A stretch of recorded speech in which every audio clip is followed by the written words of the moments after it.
Hello বন্ধুরা, বিরিয়ানি প্লাজার আরও একটি স্টার্টার আইটেম নিয়ে চলে এসেছি। জাস্ট লুক অ্যাট এটা, আপনারা দেখতে থাকুন আর আমি এর সম্বন্ধে কিছু বলতে থাকি। প্রথম কথা হচ্ছে, এই যে জিনিসটা দেখছেন, এই জিনিসটা কী জিনিস? আপনারা ভাবছেন হয়তো তন্দুরির উপর চিজ দিয়ে দিয়েছেন, না।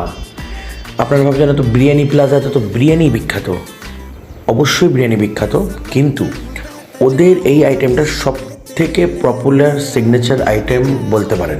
তার কারণ ওইটার কাছ থেকে যখন আমি শুনলাম তখন তো ওরা বললোই। আর তাছাড়াও আমি যখন এত বড় ফ্লোরে যখন ঘোরাঘুরি করছিলাম, মোটামুটি 15 থেকে 16টা টেবিলে লোক বসেছিল। 15 থেকে 16টা টেবিলের মধ্যে আপনি 10 থেকে 11টা টেবিলেই এই খাবারটা দিয়ে সবাই খাচ্ছিল। এই দেখে আমার আরও আরও আরও বেড়ে গেছিলো প্রত্যাশা যে কী জিনিসটা একবার দেখতে হবে। তারপরে যখন প্লেটে আসলো, জাস্ট দেখুন জিনিসটা।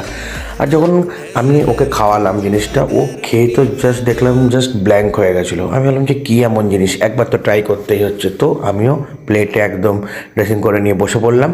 বসে পড়ে যখন আমি মুখে প্রথম দিয়েছি না, বিশ্বাস করুন আমি এতটা আশা করিনি। আর আমি ফেক প্রমিস করছি না, এত দূরে গিয়ে আমি ফেক প্রমিস করছি না। আর আপনারাও যদি মাথা নষ্ট করতে চান আমার মতো, একবার গিয়ে এই ডিশটা ট্রাই করুন। এই ডিশটার নাম হচ্ছে পার্সিয়ান কাবাব। ভুলবেন না, নামটা মনে রাখবেন, পার্সিয়ান কাবাব। একদম জাস্ট মুখে দিলে মেল্ট হয়ে যাচ্ছে, মানে কী বলবো, একে আলাদাই অনুভূতি, মানে জাস্ট ফিদা।